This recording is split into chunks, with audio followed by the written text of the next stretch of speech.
Director of Marketing and Program Development for the Friends and Foundation of the Rochester Public Library. Welcome to FFRPL's first spring Book Sandwiched In review. First, a bit of housekeeping.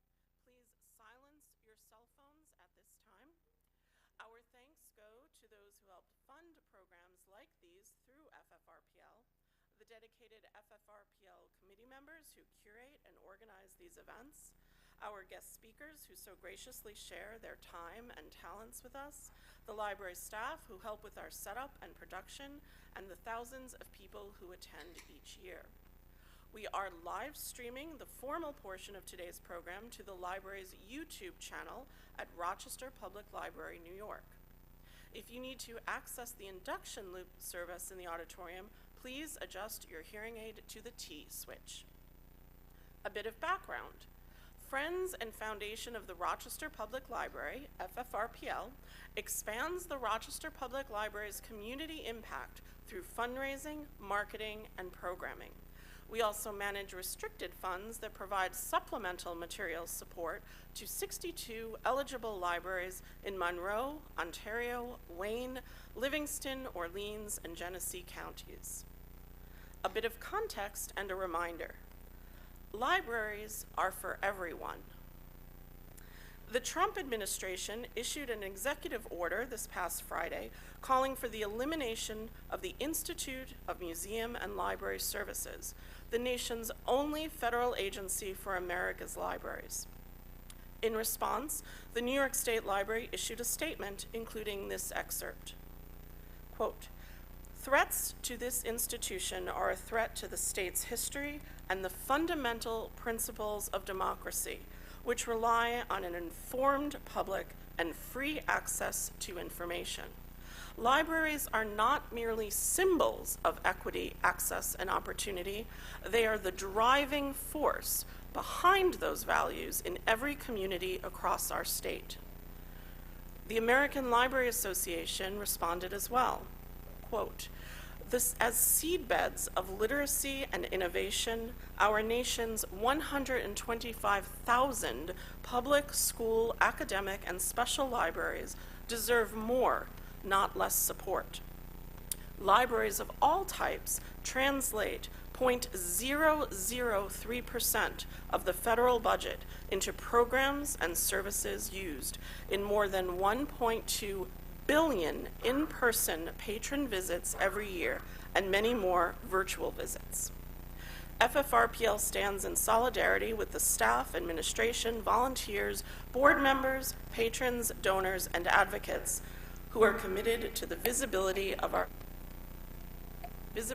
and viability of our libraries. Today, Dr. Cassandra Scher will review James by Percival Everett. James is a brilliant reimagining of the adventures of Huckleberry Finn, told from the enslaved Jim's perspective. This novel, with the lens Everett chose when retelling a story from the canon of classic American literature, is particularly important right now. James was a 2024 National Book Award winner and was named a Best Book of the Year by the New York Times Book Review, LA Times, and the New Yorker. Dr. Scher is an assistant professor of English at St. John Fisher University. She specializes in African and African American literature. Please welcome Dr. Scher to our podium.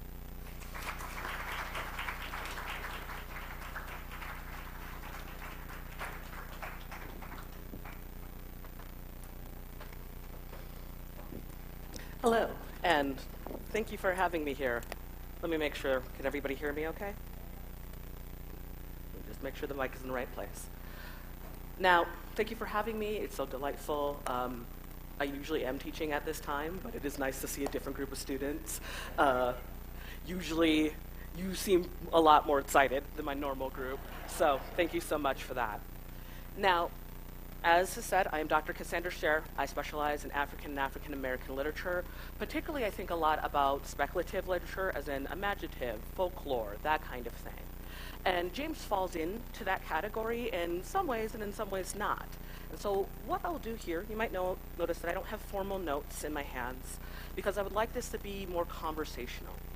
And so I will talk about some of the themes. I will talk about where this work lands as far as like in literature, but also thinking about where it lands in culture today.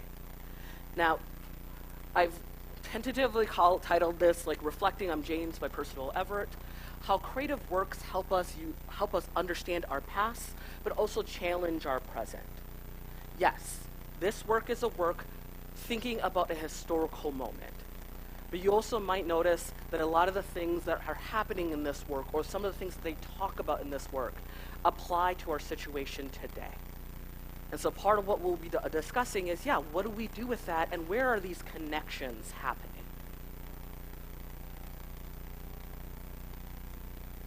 So as I said, just a little bit of an overview of what I will go through today. I'm going to talk about how this work fits within African American and Black diasporic literature. Black diasporic literature meaning literature that you find from people of color all across the world.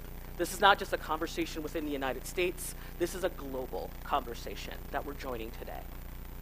The themes of the text and how they fit both in their historical moment, as I mentioned, but also in our contemporary conversations, and about identity in America, because that's really what we're working with today.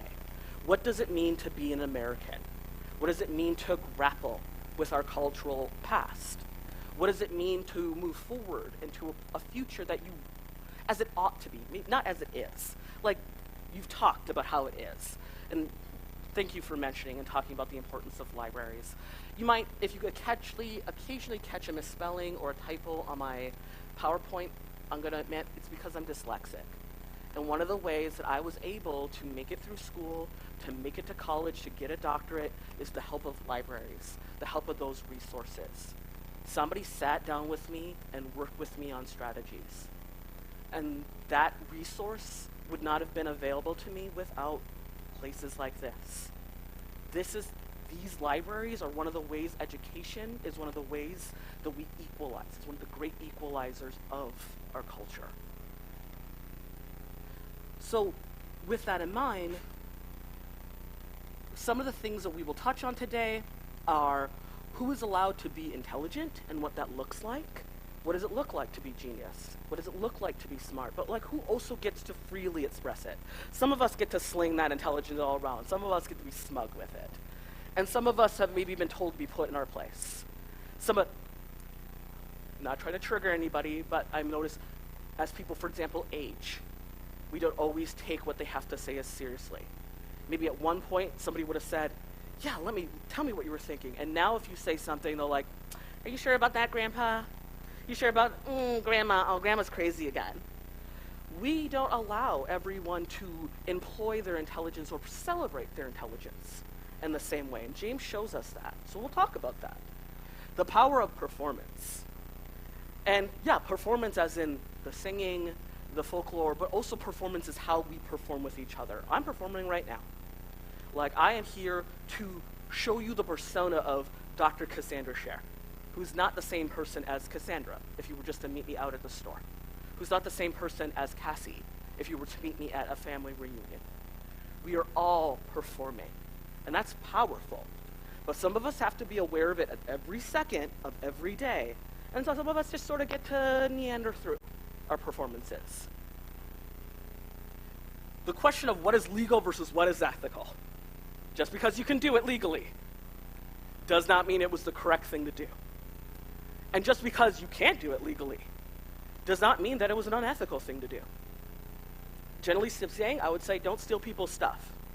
But if you are starving, like if I see somebody struggling in the grocery store and they sneak a little loaf of bread in their purse, you know what I do? I mind my business. Because I don't know your situation. And it's not like you're stealing a TV, like no one needs a TV. But food, water, air, housing, safety, those are needs. So if you do things to get those, even if they're not ethical, I'm willing to hear you out. Or rather, they're ethical but not legal, just tell me the story. Give me the details.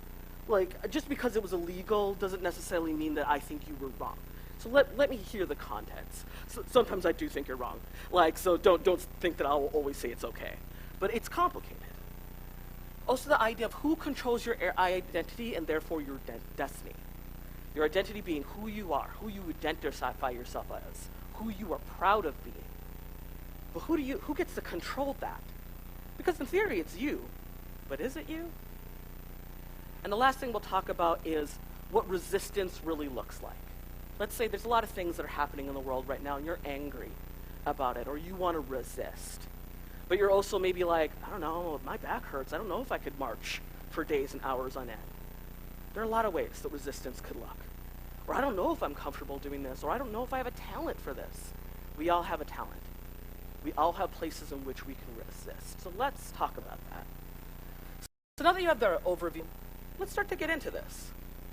All right, so how does this work fit with African American and Black diasporic literature? Now, James is Percival Everett's very successful attempt to reimagine Huckleberry Finn by Mark Twain. Now, taking on this project by doing so, Everett has actually entered the realm of several different trends within African American and Black literature across the world. So there's a number of different areas or sandboxes, if you will, that he's playing in. Now, I have a couple of different example texts up here.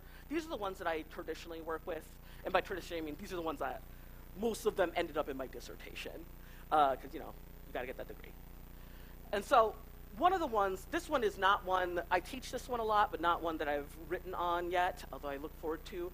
One of the things that he is doing is he's playing in the area of reimagining another author's work and an author that might be hostile to him, meaning that the story or something about the story would be uncomfortable to him for an identity reason. Let's be real, because he's a Black man. Huckleberry Finn, great classic text. But I will admit, it's been a while since I've read it because I had a traumatizing experience reading it. I was asked to read part out loud, as you do in class, and I had to read one of the very violent parts when they were being very violent to the slaves. I was forced to say the N-word in class and was told, well, this is what's good for you. And on the one hand, literature in its place. But on the other hand, I was in grade school. I wasn't 41-year-old Dr. Scher who understands the power of this literature. I was a 10-year-old. And so in that regard, I found the story to be very hostile to my identity. Another example of that would be what Victor Lavelli does. One example would be the Ballad of Black Tom. In that work, he's reimagining Lovecraft's work. If you know anything about Lovecraft, really cool horror, but also Lovecraft was deeply racist. A lot of his work, that anxiety of Cthulhu or the other beings was really his anxiety of the other, of immigrants, of not only Black and brown people, but also what would have been considered the white roots of the time, so the Irish or the Italians. And so a lot of what he was writing at the time was about pushing it back against essentially everybody who'd be in this room. Lovecraft would not want to hang out with any of us if he was still alive. And yet he has a wonderful world. So Lavelli is reimagining. The same as, in this case, with Huckleberry Finn, this is a world that you can work in. So we're reimagining it in a way that allows us to have a further conversation or to bridge gaps in our archives, to unsilence voices that have been silenced. Another thing that this novel is doing, as I said, is giving voice back to people that commonly are silenced. That is another work we oftentimes see in African American literature. The example I have of that for you would be Alice Childress's Like One in the Family. Like One in the Family is a work that is taking the point of view of a domestic laborer, a Black woman in the 40s. And so what does it mean to labor in the house of wealthy white people? But also, Like One in the Family, that title comes from a moment where one of her employers says, oh, we love her. We love Mildred. She's just like one of the family. And what Mildred does is after they're done, she plops herself quite audaciously right in front of her worker, right in front of the woman she works for, sort of like James at the end, where the judge is saying, why do you keep talking like this? Why? That same audacity. She takes off the mask of the ignorant, worker and says, I'm not one of the family. And don't treat me or talk to me like I am one of the family. If I was one of the family, I would get to eat with you. If I was one of the family, I wouldn't have to wash your drawers. If I was one of the family, I wouldn't have to pretend that your bad kid isn't bad. And actually, because I'm not one of the family, I think I deserve a raise. It is a way to give voice to those people who normally, historically speaking, have been silenced, either purposely, when we do things like try to shut down libraries and shut down knowledge, or just because we did not care to collect their voices.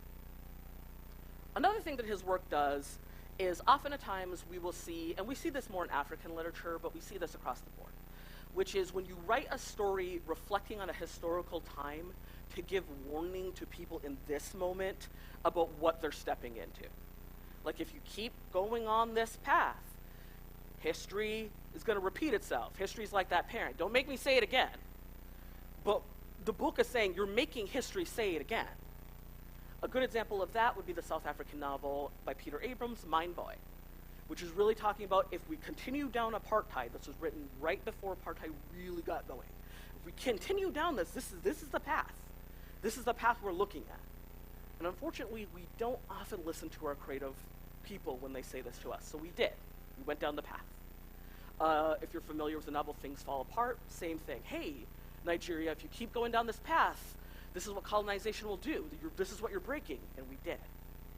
And now Everett is telling us, if you keep going down this path, if you keep acting like we want to go back, like, make America great in this moment? Is this the moment that we were great? If you keep going down this path, this is where we will land. We're getting a warning. And one of the interesting things about what Everett has actually said in interviews about this is he says things like, I hope this book gets banned.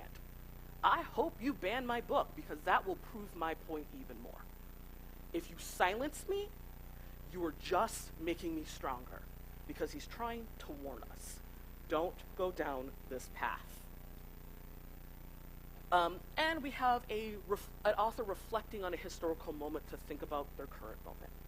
The example of that would be Black Thunder, which is another reflection on a slave rebellion that failed, but like what it means to try to rebel. So this is a book that is centered on a lot of really important moments. Now, like I said, there's several themes in this work that I would like to address, and maybe they're not themes, or there's more that could be addressed. So if there was something that in here that you were like, I would really like to talk about, we'll have some question and answer time. We can discuss it. But the things I would like to talk about are intelligence, power, performance, like I said, legal versus ethical, who controls your identity, and what resistance looks like. So let's start with the idea of who's allowed to be intelligent and what does that look like. We tend to have a picture in our mind that either we think of as intelligence or that we're trying to be fed. Like, that people keep trying to insist is intelligence. Now, I mean, I won't lie, I'm thinking of Elon Musk, how much everybody's trying to, like, look at this intelligence. Is that intelligence or is that generational wealth? But, like, who is allowed to claim this? And we see this a lot with Jim/James, like, I'm going to go with James because that's what he wants to be called at the end of the story. But we see this a lot with James and how he interacts, particularly in the beginning of this work, but all throughout. James is incredibly intelligent. And incredibly intelligent in ways that, like, if I saw it on a piece of paper, I don't know if you could write it in a paper. I don't know if I could grade it. I'd give it an A if I could. But, like, I don't know how you would, like, test it in schools. Because his intelligence, it's not just book smarts, although it turns out that he is that as well. But it's a social and emotional navigational intelligence. He really understands social situations. He really understands the emotions of the people around him. And he really understands how he needs to respond to get the best possible outcome for him or his. Now, it does mean that he's powerful. It does not mean that he's hierarchically powerful. He is at the lowest in this hierarchy of the wealthy master, of the overseer, of just the free people. Like, he's a slave. But he's a very intelligent person, so he works this situation to the best of his ability. One might call that manipulation, because it is, but at the same time, and this is what I mean by, hey, just because we oftentimes question it doesn't mean it's not ethical. I would say it's ethical. Similarly, he says, am I stealing? Some people would call what I'm doing when I take this firewood stealing. So would I. But he admits, Yeah, I steal. I steal from the person who owns me, but they basically stole me. And how else am I going to survive? He understands how to navigate these situations. And so the ways that we see this are when he reads a situation. Like that first scene when Tom and Huck are like whispering up here, he hears those kids. He knows they're there. And he also says something very smart. He says, they always think of me as an enemy or as a dupe, but I'm always the toy. He knows what they want from him. They want him to play the toy. And he knows it's in his best interest to keep white people around him happy. And so he plays the role of the toy, but on his terms. He doesn't let them do just whatever they want, but he manipulates it, like, well, let me lean and pretend to be asleep in this space so that we'll be forced to react in this way. Or let me do X, Y, Z. But the other smart thing that he does is he tells the truth without telling the truth. And so when, for example, when he gets caught by his owner and she says, hey, have you been in the library? Why do you ask if I've been in your library? Well, books have been moved around. Oh, missus, what would I do with a book? He didn't say, no, I didn't touch your books, because he did. It was him. He touched the books. He was all over those books. He answered a question with a question, and she went, oh, yeah, I forgot you're black, of course. What would you do with a book? He understands. She needs him to live up to her not very good ideal. And so if he plays that role, he won't be questioned as anything else.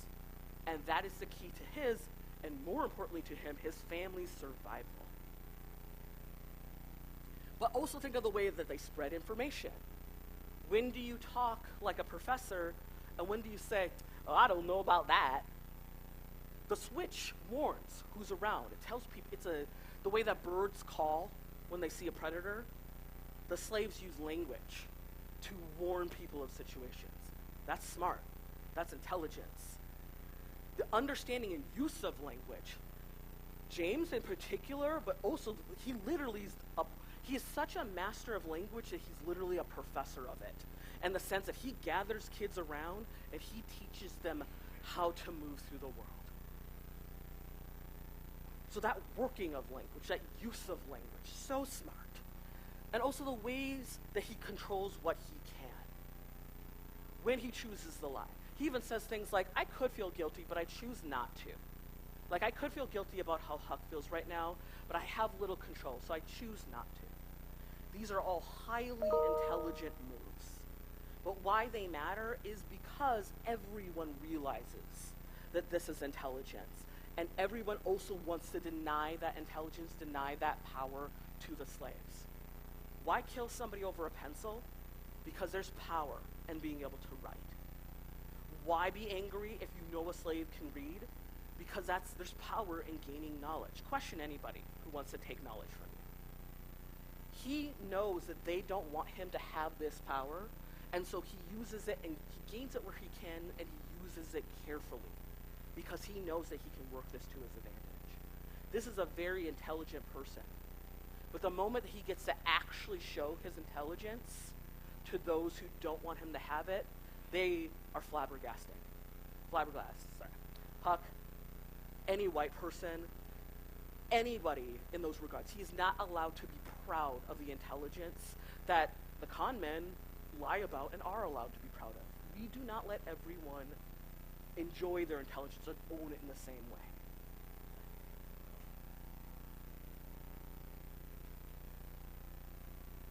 And that's because there are consequences to holding power when you're not supposed to have power. If you don't know what you're looking at, this is a news article from the burning of Black Wall Street or the Tulsa race riots. Essentially, you have a group of African Americans who gained a lot of power, who had their own things. And the response to having too much, the response to creating your own world, your own space, and this was not integrated. This was a black community, was to burn, was to loot, was to kill. There is punishment for intelligence. Also think about the ways, and not in the political sense of like, you have to love Kamala Harris, but like think of the ways we talked about Harris during her presidency. She would say intelligent things and people would say, they'd question her sexuality. They question her in ways. She's not allowed to be intelligent. It makes her smug. She shows joy, and it makes her questionable.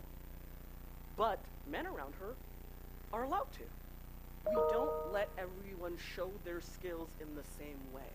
And this work is showing us that.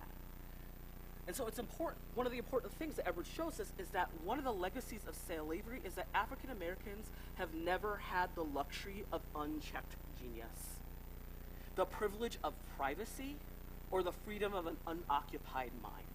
And what I mean by unoccupied is just the ability to do what we're doing right now, to just be here and to talk about a thing we love, a book.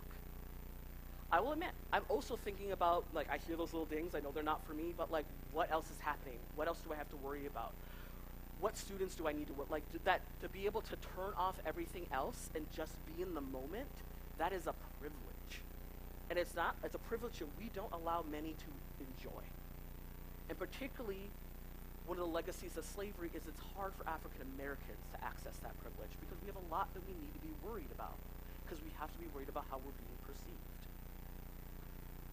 Which brings me to the power of performance.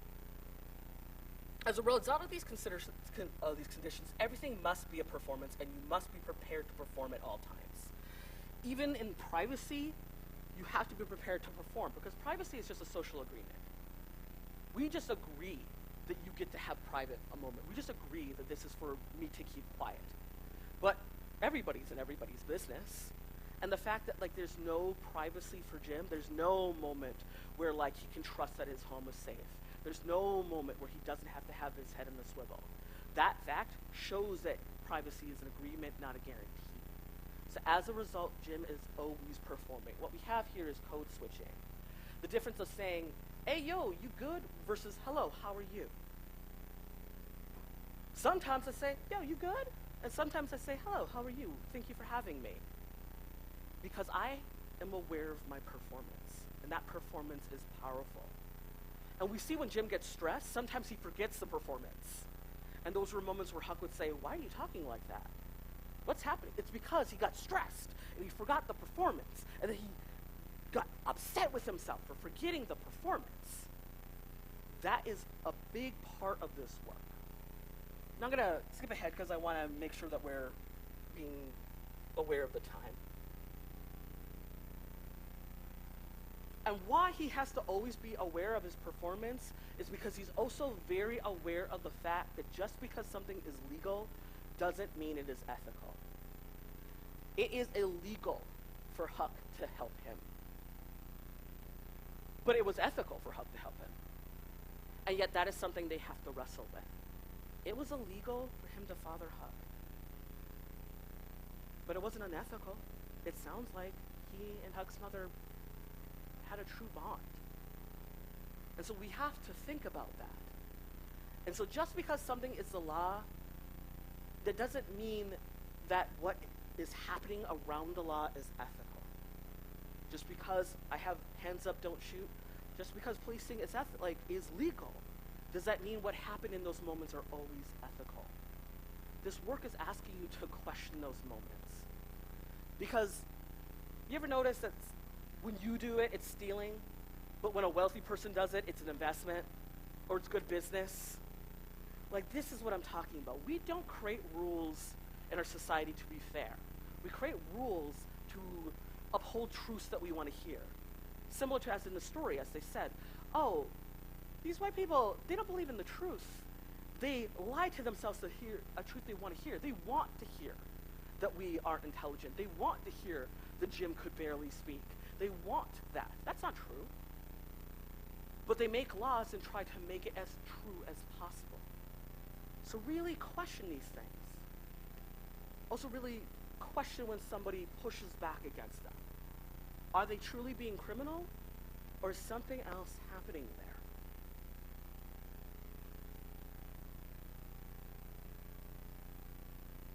Now this really brings me to the part that I would like to take a little time to talk about, which is who controls your identity and therefore your destiny. I would love to say the heartwarming Hallmark thing of, you do. You control your identity. You control your destiny. It's all up to you. Manifest it and it will happen. No, girl, I'm sorry. That's not real. You do, to a degree. You do, to a degree, control your identity. But also, in women's studies circles, we call this the personal is political.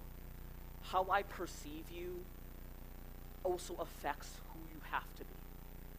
Now, think about this. And again, I'm not trying to trigger, but like as you age, how you're perceived as somebody aging, that affects how you're treated, how you have to perform. You might not think of yourself as an older person.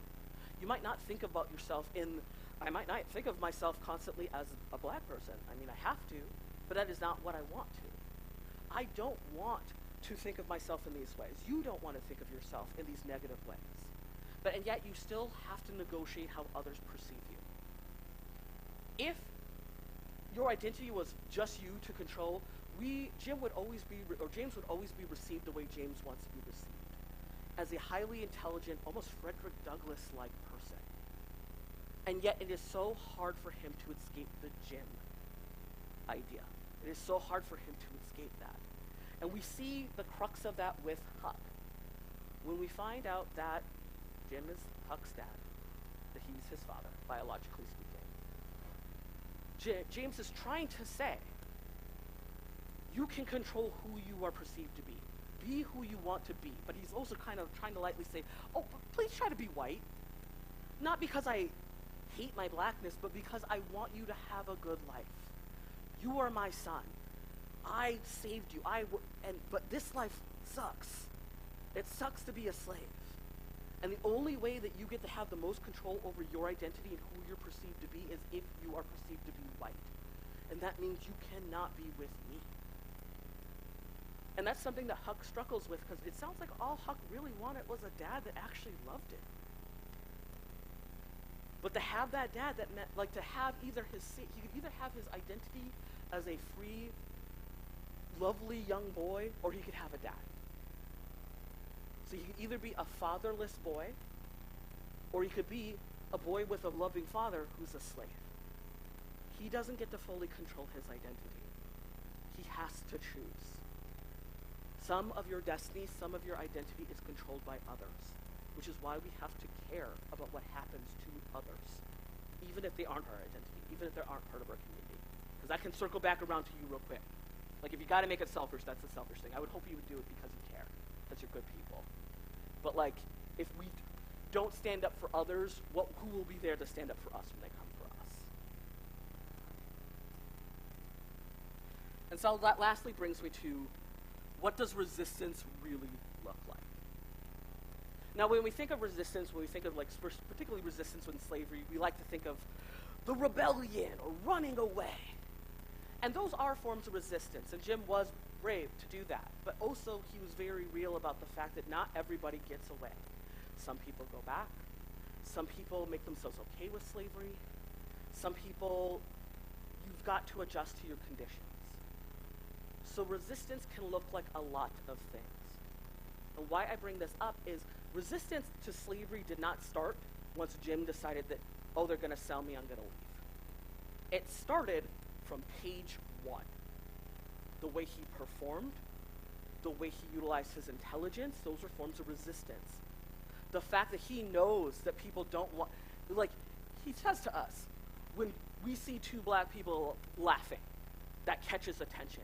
Pleasure is a form of resistance. And so, although he's careful with it, the fact that you have pleasure is a form of resistance. If we look at the things I have up here, yeah, we have running away, but education is a form of resistance. In 2015, African American women became the most educated group in America. We get degrees at higher rates, we graduate at higher rates, we hustle it. Because that's our form of resistance, one of them. Having the education, having it because somebody doesn't want you to. It can look like protests. You can see the back is Black Lives Matter, but it can also just look like joy.